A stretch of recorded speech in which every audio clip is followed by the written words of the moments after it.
Hello guys, welcome back to my channel. आज जो है हम आगे का टॉपिक जो है वो स्टार्ट करने जा रहे हैं। हम लोग जो है चैप्टर कर रहे थे, chapter number 10, depreciation, provisions and reserves. ठीक है, अब ये जो है ऑडिटिंग के टाइम पर किस तरह से ट्रीट किया जाता है, क्या क्या मेथड्स होते हैं, सब कुछ जो है हम अभी तक फ़िलहाल डिस्कस कर चुके हैं इससे पहले का टॉपिक। अगर आपने वो टॉपिक्स नहीं देखे हैं तो प्लेलिस्ट की लिंक जो है वो आपको मैं डिस्क्रिप्शन बॉक्स में दे दूँगी, आप बाकी टॉपिक्स वहाँ से देख सकते हो। ठीक है, अगर चैनल पर पहली बार आए हैं या फिर अभी तक चैनल को सब्सक्राइब नहीं किया है तो सब्सक्राइब कर दीजिए, बेल आइकन को प्रेस करना ना भूलें, जिससे आने वाली न्यू वीडियोस की नोटिफिकेशन आपको टाइम पर मिल जाएंगी। चलिए आइए स्टार्ट करते हैं हमारा chapter depreciation and the auditor. अब देखो, डेप्रिसिएशन का हमने मेथड्स वगैरह सब पढ़ लिए। अब ऑडिटर का क्या काम होता है डेप्रिसिएशन में? ठीक है, तो यहाँ पे सबसे पहली बात, जो ऑडिटर है वो सारी की सारी बुक्स को एग्जामिन करता है, सब कुछ देखता है, उसके बाद ही वो अपना एक रिटर्न कंसेंट देता है कि जो भी ऑडिटिंग उसने की है वो सही है। ठीक है, कंपनी के जो अकाउंट्स हैं वो एक्यूरेट हैं, करेक्ट हैं, तो वो अपनी एक रिटर्न स्टेटमेंट तब देता है। अब देखो, जब वो सारे अकाउंट्स को, सारी चीज़ों को चेक करेगा तो वो डेप्रिसिएशन को भी प्रॉपरली चेक करेगा। तो यहाँ पे सबसे पहली बात, जब भी ऑडिटर अपने एक्यूरेसी, जो भी बुक्स ऑफ अकाउंट्स की एक्यूरेसी है उसको चेक करता है, उसकी जो रिपोर्ट है उसको सबमिट करता है, तो उस टाइम पे ऐसा तो हो नहीं सकता कि वो अमाउंट ऑफ डेप्रिसिएशन को देखे ही ना। तो वो उस अमाउंट ऑफ डेप्रिसिएशन को भी देखेगा, उसके मेथड्स को देखेगा, क्या मेथड से डेप्रिसिएशन जो है वो लगाया गया है। ठीक है, क्या वो जो डेप्रिसिएशन है वो एडिक्वेट है या नहीं है, ये सब कुछ जो है वो पहले से ही देख के रखेगा। ठीक है, प्रॉफिट एंड लॉस अकाउंट में कितना डेप्रिसिएशन लगा है, कितना नहीं लगा है, अगर ऐसा कोई ज़रूरत पड़ता है उसको तो वो एक सर्टिफिकेट भी ले सकता है डेप्रिसिएशन की एडिक्वेसी के रिगार्डिंग। किस से ले सकता है सर्टिफिकेट? डायरेक्टर से या फिर किसी भी टेक्निकल एक्सपर्ट से ले सकता है कि जो भी कंपनी ने डेप्रिसिएशन लगाया है क्या वो एडिक्वेट है।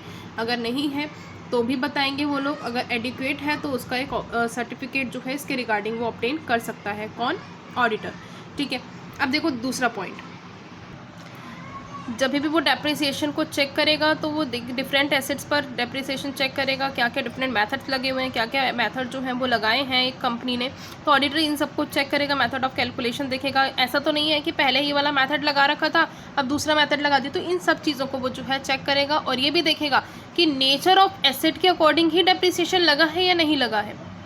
ठीक है, अब उसके बाद नेक्स्ट देखो, हमारे पास जो पॉइंट है वो है कि जो ऑडिटर है वो ये भी चेक करेगा कि यूज़फुल लाइफ क्या है एसेट की, वो उन्होंने, कंपनी ने करेक्टली मेजर करी है या नहीं करी है, करेक्टली कैलकुलेट करी है कि नहीं करी है, क्या वो डेप्रिसिएशन की जो वैल्यू है वो बिल्कुल सही है। ऐसा तो नहीं है कि उसकी वैल्यू बचनी चाहिए थी एसेट की तो वो ज़ीरो शो हो रहा है, या फिर वो ज़ीरो शो होनी चाहिए थी तो वो कोई रेजिडल वैल्यू बच रही है। तो इस तरह का ऐसा कोई प्रॉब्लम तो नहीं है, तो ये सब कुछ जो है ऑडिटर चेक करेगा। नेक्स्ट है, लीगली प्रोहिबिटेड नहीं है कि आप जो है मेथड ऑफ कैलकुलेशन जो है वो चेंज कर सकते हो, ऐसा कोई मतलब मना ही नहीं है। बट अगर ऑडिटर को ऐसा लगता है कि मेथड ऑफ डेप्रिसिएशन जो है वो अप्रोप्रिएट नहीं है, करेक्ट नहीं है, तो मेथड ऑफ डेप्रिसिएशन को चेंज किया जा सकता है। और ऐसा है कि अगर मान लो कंपनी ने खुद ही किया है डेप्रिसिएशन का जो मेथड है उसको चेंज, और उसको ऐसा लगता है कि ये मेथड सही नहीं है, तो भी हो सकता है वो चेंज। ठीक है, एडिक्वेट डेप्रिसिएशन जो है वही लगना चाहिए, तो जो चेंज ऑफ मेथड है वो कर सकते हैं, इससे ज़्यादा इफेक्ट नहीं आना चाहिए ऑर्गेनाइजेशन के ऊपर। तो ये चीज़ जो है ऑडिटर को भी ध्यान रखनी है, और कंपनी अगर चेंज कर रही है तो कंपनी को भी ध्यान रखनी है। और अगर कंपनी ने चेंज किया हुआ है तो ऑडिटर को ये देखना है कि उसके ऊपर कोई एडवर्स इफेक्ट तो नहीं आ रहा, कंपनी के प्रॉफिट या लॉस पर ज़्यादा इफेक्ट तो नहीं पड़ रहा है, तो वो ये सब चीज़ें को चेक करेगा। उसके बाद नेक्स्ट है कि ऑडिटर जो है ये भी चेक करेगा कि जो मैनेजमेंट है वो अपनी ड्यूटीज़ निभा रहे हैं ढंग से। जब भी जो डेप्रिसिएशन है वो कैलकुलेट हो रहा है या राइट ऑफ हो रहा है, तो जो भी इंपॉर्टेंट ड्यूटीज़ होती है मैनेजमेंट की वो उनको निभानी चाहिए। तो ऑडिटर इसको भी चेक करेगा कि, और ये भी देखेगा कि क्या जो कंपनी है उसने किसी भी टेक्निकल एक्सपर्ट की जो है हेल्प ली है इन रिगार्डिंग द डेप्रिसिएशन। ठीक है, उसके बाद देखो कि जो ऑडिटर है वो वैल्यूअर तो नहीं है, वो खुद से कैलकुलेट तो नहीं करेगा अमाउंट, बट उसकी ये ड्यूटी होती है कि जो भी फैक्टर्स हैं उन फैक्टर्स को देखते हुए वो ये देखेगा कि अमाउंट ऑफ डेप्रिसिएशन जो है मैनेजमेंट ने सही चार्ज किया है या नहीं किया है, सही बेसिस पर चार्ज किया है या नहीं किया है, वो चेक करेगा। अगर कंपनी ने एक प्लांट रजिस्टर मेंटेन किया है तो ऑडिटर उसको भी डिटेल में चेक करेगा और उसके ऊपर कैलकुलेट कितना हुआ है डेप्रिसिएशन उसको भी चेक करेगा। उसके बाद जो एक्सपेंसेस इनकर्ड हुए हैं, अब देखो क्या होता है, अब कंपनी को कई बार होता है कि अगर कोई भी अकाउंटेंट है उसको प्रॉपर नॉलेज नहीं है अकाउंट्स की, तो वो क्या कर सकता है कि जो भी स्टार्टिंग के एक्सपेंसेस हुए हैं उनको भी खर्चा दिखा देगा, उस मशीनरी की वैल्यू के कॉस्ट में जो है वो नहीं शो करेगा। ठीक है, हो सकता है ना ऐसा। तो अब वो जो ऑडिटर है वो क्या करेगा, इन सबको चेक करेगा कि जो स्टार्टिंग का इंस्टॉलिंग और एसेट को लाने का जो खर्चा हुआ है वो उन्होंने कैपिटल में ही डाला है या फिर रेवेन्यू एक्सपेंस में डाल दिया है। ठीक है, बाद के जो खर्चे होंगे वो तो रेवेन्यू एक्सपेंस में जाएंगे, जो अभी का स्टार्टिंग का जो खर्चा हुआ है वो कैपिटल एक्सपेंडिचर में ही जाएगा। तो वो ये सब चीज़ों को चेक करेगा। ये ऐसा तो नहीं है कि जो भी रिपेयर का खर्चा हो रहा है वो उसको भी कैपिटल में डाल रहे हैं। ठीक है, तो ये सारा जो प्रॉब्लम्स हो जाती हैं या एरर्स जो है वो हो जाते हैं, तो वो सब कुछ जो है ऑडिटर चेक करेगा ढंग से। अगर आर्टिकल ऑफ एसोसिएशन में ये बोला हुआ है, कोई भी प्रोविजंस दे रखे हैं डेप्रिसिएशन के रिगार्डिंग, तो वो पहले आर्टिकल्स को भी पढ़ेगा कि क्या वो जो प्रोविजंस हैं आर्टिकल्स के अंदर जो कंपनी ने दे रखे हैं अपने, तो उसमें कोई ऐसी डेप्रिसिएशन से रिलेटेड कोई ऐसी बात तो नहीं है, कोई ऐसा प्रोविज़न तो नहीं है, क्या वो प्रोविज़न अप्लाई कर रही है कंपनी या नहीं कर रही है, या उसके बिल्कुल अगेंस्ट ही काम कर रही है, तो वो सब भी जो है वो चेक करेगा। उसके बाद नेक्स्ट है कि जो ऑडिटर है वो सारी की सारी एसेट्स जो है बैलेंस शीट के अंदर उनको भी चेक करेगा, फिक्स्ड एसेट को भी चेक करेगा, क्या उसके अंदर जो है डिडक्शन हुआ है डेप्रिसिएशन का या नहीं हुआ है, या जो भी फिक्स्ड एसेट है बैलेंस शीट के अंदर उनका प्राइस क्या है उसको चेक करेगा। ठीक है, और सेम टाइम लायबिलिटी साइड को भी वो जो है बैलेंस शीट के अंदर चेक करेगा। अगर ऑडिटर को जो है सेटिस्फेक्शन नहीं लगता है कि जो प्रोविजंस हैं डेप्रिसिएशन के रिगार्डिंग वो सही नहीं लग रहे उसको, तो वो उसको अपनी रिपोर्ट के अंदर मेंशन करेगा। जो वो रिपोर्ट रिटर्न में सबमिट करता है ना, उसके अंदर जो है वो मेंशन करेगा। इसमें एक इम्पॉर्टेंट चैप्टर भी है ऑडिटर रिपोर्ट, तो वो चैप्टर भी बहुत इंपॉर्टेंट है। तो वो स्टेटमेंट्स होती हैं जो ऑडिटर जो है उस रिपोर्ट के अंदर प्रोवाइड करता है, तो वो स्टेटमेंट भी प्रोवाइड करेगा कि हाँ मुझे इसके रिगार्डिंग एक सेटिस्फेक्शन नहीं मिला। ठीक है, अब देखो नेक्स्ट जो है वो है कंपनीज एक्ट और डेप्रिसिएशन। अब कंपनीज एक्ट ने क्या क्या बोला हुआ है डेप्रिसिएशन के regarding. According to section 123 of the Companies Act 2013, it is compulsory for every company to provide depreciation. Depreciation provide करना हर एक कंपनी के लिए जो है कंपलसरी है, जहाँ पे जो सेंट्रल गवर्नमेंट है उसने थोड़ा बहुत रिलैक्सेशन जो है पब्लिक इंटरेस्ट के रिगार्डिंग दिया हुआ है। ठीक है, कंपनी जो है वो अपने डिविडेंड्स को डिस्ट्रीब्यूट करने के बाद जो है डेप्रिसिएशन करेगी। अब देखो डेप्रिसिएशन में क्या क्या होता है अप टू द लिमिट। अब यहाँ पे कुछ लिमिट्स बता रखी हैं 123 एक्ट के अंदर, तो उतनी लिमिट्स के अकॉर्डिंग करना पड़ेगा। अब देखो आगे 95% जो है वो वैल्यू जो है डेप्रिसिएबल एसेट की उसको डिवाइड कर दी जानी चाहिए एस्टिमेट वैल्यू ऑफ लाइफ। 10 साल की है तो 10 साल के अंदर 95% वैल्यू जो है वो डिवाइड हो जानी चाहिए। और जो भी अनदर मेथड जो है सेंट्रल गवर्नमेंट अप्रूव्ड किया है 95% के रिगार्डिंग, तो वो मेथड यूज़ किया जाना चाहिए। डेप्रिसिएशन किस तरह से कैलकुलेट किया जाएगा, जो डेप्रिसिएशन है वो डेप्रिसिएटिव वैल्यू पर कैलकुलेट किया जाएगा। और ये जो है नॉर्मल कैलकुलेट होने के बाद इस डेप्रिसिएशन की जो अमाउंट है ये जो है इनकम टैक्स एक्ट के अंदर भी बताया हुआ है। ठीक है, किस तरह से कंप्यूट किया जाता है। फिर जो अमाउंट ऑफ डेप्रिसिएशन है जब कैलकुलेट हो जाएगा तो उसके बाद उसको जो है हमारे जो भी एसेट पर कैलकुलेट हुआ है उस एसेट में से जो है डिडक्ट करेंगे। ठीक है, और उसके बाद उस एसेट की एक्चुअल वैल्यू को देखा जाएगा। अब देखो कुछ आर्ग्यूमेंट्स हैं डेप्रिसिएशन के लिए और अगेंस्ट द डेप्रिसिएशन। कुछ फेवर में बोल रहे हैं डेप्रिसिएशन के और कुछ नहीं बोल रहे हैं। ठीक है, वो कहते हैं कि समटाइम कुछ ऐसे लोग हैं जो कहते हैं डेप्रिसिएशन चार्ज करना ही क्यों है, मत करो ना, छोड़ दो उसको।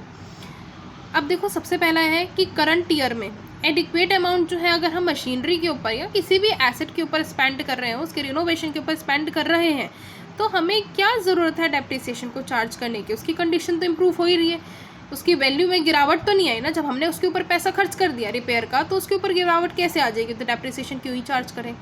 ठीक है, या फिर एक चीज़ और बोली गई कि जो एडिक्वेट डेप्रिसिएशन जब हमने पास्ट ईयर में अच्छे से कर लिया, पास्ट ईयर में हमने ज़्यादा डेप्रिसिएशन चार्ज कर लिया, तो हम करंट ईयर में क्यों करें, रहन देते हैं एक साल रहन देते हैं, पिछले साल तो हम कर ही चुके हैं।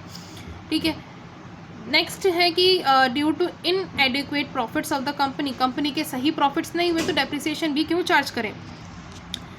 जो मार्केट वैल्यू है एसेट की वो हाई है as compare to book value, तो भी हम डेप्रिसिएशन क्यों ही चार्ज करें, क्यों ज़रूरत है। अगर जब बुक वैल्यू जो है उससे ज़्यादा मार्केट वैल्यू है तो हम डेप्रिसिएशन क्यों चार्ज करें। जैसे मान लो बुक वैल्यू जो है वो एसेट की बची है 50,000 की, ठीक है, और मार्केट में 70,000 की वैल्यू दिखा रहा है, तो भैया डेप्रिसिएशन क्यों ही चार्ज करें। जब उसकी गिरावट ही नहीं हो रही एसेट की वैल्यू के अंदर, मार्केट में अच्छी खासी वैल्यू है, तो क्यों डेप्रिसिएशन चार्ज किया जाएगा। तो ये तो कुछ था कि हम डेप्रिसिएशन चार्ज नहीं करना चाहते हैं, कुछ डायरेक्टर्स ये बोलते हैं, बट उसी के रिगार्डिंग में ऑडिटर अगर सेटिस्फाई नहीं होता इन अबव स्टेटमेंट से, तो वो स्टेटमेंट का क्या आंसर देगा, क्योंकि ये तो स्टेटमेंट ही रॉन्ग्स है। तो इसका पहली बात तो आंसर ये है कि एडिक्वेट रिपेयर और रेनोवेशन तो एसेट की होती रहती है, ठीक है, वो तो होगी ही होगी, क्योंकि लाइफ स्पैन है एसेट का, और जितना उसको लगेगा रिपेयरिंग का खर्चा तो वो तो होगा ही, ये तो पूरा टाइम तक चलेगा। बट फिर भी डेप्रिसिएशन जो है वो प्रोवाइड करना नेसेसरी है, ठीक है। फिर दूसरी स्टेटमेंट में क्या बोला ऑडिटर ने कि जो डेप्रिसिएशन है वो एक्सपेंस है, खर्चा है, ठीक है। तो हर एक स्पेसिफाइड पीरियड के लिए वो खर्चा आप डिडक्ट करोगे, चाहे आपने कितना भी डेप्रिसिएशन किया हो। पहली बात तो डेप्रिसिएशन ऐसा नहीं है कि पिछले साल बहुत ज़्यादा कर दिया, अगले साल कम कर दिया, कोई ऐसा एक रूल नहीं है, प्रॉपर एक ही डेप्रिसिएशन लगेगा। बट मैथड्स अलग होते हैं, तो मैथड्स के अकॉर्डिंग लगाओगे, पर डेप्रिसिएशन तो हर साल लगेगा, ठीक है। नेक्स्ट है कि जो डेप्रिसिएशन है एक एक्सपेंस है, ठीक है, प्रॉफिट एंड लॉस में जाएगा, इससे क्या होगा, जो प्रॉफिट्स हैं वो फर्दर डिक्रीज हो जाएंगे। सेकेंडली, अगर आप डिविडेंड भी डिस्ट्रीब्यूट करते हो तो वो भी डेप्रिसिएशन लगा के डिस्ट्रीब्यूट करोगे, क्योंकि जो डिविडेंड है वो भी एक तरीके से खर्चा ही है, ठीक है। तो ये आपका जो है ट्रू प्रॉफिट जो है वो शो करेगा। हाँ, यही बात एसेट की, अगर मार्केट में वैल्यू ज़्यादा है या कम है उससे फ़र्क नहीं पड़ता, जब भी आप एसेट को रीसेल करोगे, ठीक है, assets are not purchase for resale, resale के लिए तो परचेज नहीं की जाती, बट फिर भी अगर कभी आपको रीसेल करनी भी हो तो किस तरह से करोगे, जब आपके पास बुक वैल्यू प्रॉपर ही नहीं होगी, ठीक है। तो जो भी एसेट पर डेप्रिसिएशन कैलकुलेट किया जाता है, अगर मार्केट वैल्यू हम उसको कंसिडर ही नहीं कर सकते, क्योंकि मार्केट वैल्यू तो अलग ही है, पूरे लाइफ स्पैन के लिए थोड़ी ना है। जैसे अगर एक मशीनरी को चलाया गया, 5 साल चला लिया, क्या मार्केट वैल्यू 5 साल के लिए थी? वो नहीं ना, अभी चलेगी और उसका लाइफ स्पैन और है, बट उस लाइफ स्पैन के अकॉर्डिंग ही तो आपको वैल्यू दिखानी पड़ेगी, कॉस्ट वैल्यू, तो इसलिए डेप्रिसिएशन जो है वो चार्ज किया जाएगा। अब देखो प्रोविजंस क्या होते हैं, जो कि एक अलग से अमाउंट निकाला जाता है नॉन लाइबिलिटी के लिए, उनको हम प्रोविजन बोलते हैं, ठीक है। In normal parlance a provision is an arrangement made for a possible loss और लाइबिलिटी, जो पॉसिबल लॉस हो सकता है, हमारे को कोई लाइबिलिटी हो सकती है, उसके लिए एक अलग से जो पैसा निकाला जाता है उसको हम प्रोविज़न बोलेंगे, ठीक है। यानी है और करेक्टली एस्टिमेट किया जाना चाहिए, ठीक है। साथ ही साथ यहाँ पे जो प्रोविजंस हैं वो हमेशा प्रॉफिट में से ही चार्ज किया जाएगा, जैसे कि इसके एग्जांपल्स जो हैं वो हैं हमारे पास provision for bad debts, provision for debtors, provision for depreciation और प्रोविजन फॉर कंटिनेंट लाइबिलिटी, ठीक है। उसके बाद करेक्टरिस्टिक क्या है कि ये हर साल निकाला जाता है और ये प्रॉफिट और लॉसेस में से ही डिडक्ट किया जाएगा। उसके बाद प्रोविजन जो है वो स्पेसिफिक ऑब्जेक्टिव के लिए क्रिएट किया जाता है, जैसे ही वो जब कंप्लीट हो जाएगा उसके बाद वो जो है उसका कोई और वे नहीं होगा, यानी कि सिर्फ उसी ऑब्जेक्टिव पर ही आप पैसा जो है लगा सकते हो इस प्रोविजन का। अगर डेट पर लिया गया है तो डेट पर ही लगेगा वो पैसा, किसी और पर नहीं लगेगा। अगर डेटर्स पर लिया गया तो डेटर्स पर ही लगेगा, डेप्रिसिएशन पर है तो डेप्रिसिएशन पर ही लगेगा, किसी और लाइबिलिटी के लिए नहीं लगेगा। नेक्स्ट ऑब्जेक्टिव क्या होता है कि फ्यूचर लॉसेस से बचा जा सके। अब ये जो है नॉन लाइबिलिटी होती है, हमें पता है कि ये होंगी ही होंगी, कंफर्म है, ठीक है। तो इनके लिए जो है प्रोविजन अलग से निकाला जाता है, जिससे आगे जो है ज़्यादा खर्चा ना करना पड़े। अब इसमें कौन कौन से प्रोविजन आ जाते हैं, provision for bad and doubtful debt, depreciation, repair and renovation. उसके बाद प्रोविजन निकाला जाता है discount to debtors, decrease in the value of investment, special provision in relation to live stock, या फिर जो भी लॉसेस हुए हैं नेचुरल कैलामिटी से हो सकते हैं उनके लिए भी प्रोविजन अलग से निकाला जाता है कि हाँ कभी भी हो सकता है, थ्रेट हो सकता है, अर्थक्वेक आ सकता है, कुछ भी हो सकता है, ठीक है। Provision for contingent liability, contingent liability जो है वो सर्टेन नहीं होती है, तो उनके लिए भी प्रोविजन निकाला जाता है, जैसे बिल रिसीवेबल हुए हैं, डिस्काउंट कर दिए गए, या टैक्स लाइबिलिटी है, या कोर्ट कोई केस जो है ऑर्गेनाइजेशन के अंदर हो गया, या कोई पेंशन ग्रेट्युटी से रिलेटेड कोई प्रोविजन है, तो वो सारा का सारा अलग से पहले ही निकाल लिया जाता है, ठीक है। कि आगे कोई भी फ्यूचर लॉसेस होते हैं, कोई भी हमें लाइबिलिटी पे करनी पड़ जाती है, तो वो कंपनी जो आराम से कर सके, उसको कोई प्रॉब्लम ना हो। नेक्स्ट है प्रोविजन एंड द ऑडिटर। अब ड्यूटी होती है ऑडिटर की, जो वो प्रोविजंस है उसको चेक करे, सारे के सारे लॉसेस और लाइबिलिटी को चेक करे कि उन्होंने जो प्रोविजंस निकाले हैं क्या वो उसी में यूटिलाइज़ करें। एक चीज़ और ध्यान से समझना कि जो प्रोविजन निकाला गया है क्या वो उसी के लिए ही यूटिलाइज़ हो रहा है या फिर किसी और फर्दर काम के लिए यूटिलाइज़ हो रहा है। तो ऑडिटिंग के प्रोसेस में सारी की सारी क्लैरिफिकेशन जो है डायरेक्टर से ली जाती हैं, रिलेटेड ऑफिसर से जो है इसके रिगार्डिंग ली जाती हैं, और एक्सपर्ट से जो है ओपिनियन लिया जा सकता है। ऑडिटर जो है खुद से तो एक्सपर्ट नहीं है, बट वो किसी की जजमेंट कर सकता है, किसी भी चीज़ की इंटेलिजेंस के अकॉर्डिंग, अपने कॉमन सेंस के अकॉर्डिंग प्रोविजंस को बना सकता है, देख सकता है जो भी प्रोविजंस बने हुए हैं। बट हम कहीं ना कहीं थोड़ी बहुत जो ओपिनियन है वो एक टेक्निकल जो एक्सपर्ट्स होते हैं उनसे लेता है, और जो ऑडिटर है अगर उसको प्रोविजन इनसफिशिएंट लगता है तो वो सेम टू सेम उसको रिपोर्ट में सबमिट कर सकता है। ठीक है, तो आज हम करेंगे यहाँ तक का ही टॉपिक। नेक्स्ट वीडियो में हम करेंगे नेक्स्ट टॉपिक। सो मिलते हैं नेक्स्ट वीडियो में। Bye bye.